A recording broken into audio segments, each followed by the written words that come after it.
வீட்டுல சிலிண்டர் தீர்ந்து போச்சு, அதனால 2 வேளைக்கு சாப்பாடு கடையில வாங்கியாச்சு. எவ்வளோ பேத்துக்கு உதவி செஞ்சிருக்கேன், ஆனா ஒரு சிலிண்டர் வண்டியில பின்னாடி பிடிச்சிட்டு உட்கார்றதுக்கு எனக்கு ஒருத்தன் இல்ல. இந்த மாதிரி பல விஷயத்துக்கு காத்திருந்து காலங்கள் போனதுதான் மிச்சம். அதனால எவனும் வரப்போறது இல்ல உதவிக்கு. தனியானாலும் இதை நான் தான் பண்ணி ஆகணும். பெரியப்பா பையன், அதாவது என் தம்பிக்கு பொண்ணு பார்க்க போறாங்க. அதனால அவன் தம்பியே பாத்துக்க சொல்லி என்கிட்ட விட்டு போயிருக்காங்க. இவன் கோளாராச்சு.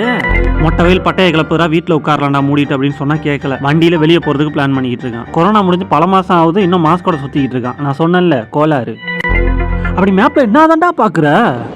ஓசோன் லேயர்ல ஓட்ட இந்த தம்பி பண்ணுது சேட்டை. இந்த குளிருக்குள்ள எங்கடா கூட்டு போற சொல்லவும் மாட்டான். ஆப்பிள் ஷோரூம் கூட்டு வந்து ஐபேட் பாத்துட்டு இருங்க, எதுக்கு கேட்டா படிக்கிறதுக்குங்கிறான். ஐயடி சொக்கி நம்புறேன். சரி இவ்வளவு தூரம் வந்திருக்கேன், ஜூஸ் வாங்கி கொடுக்குறியான்னு கேட்டதுக்கு ஜூஸ் வாங்கி கொடுத்துட்டு பில்ல என்ன பே பண்ண வச்சுட்டான். கோளாரே.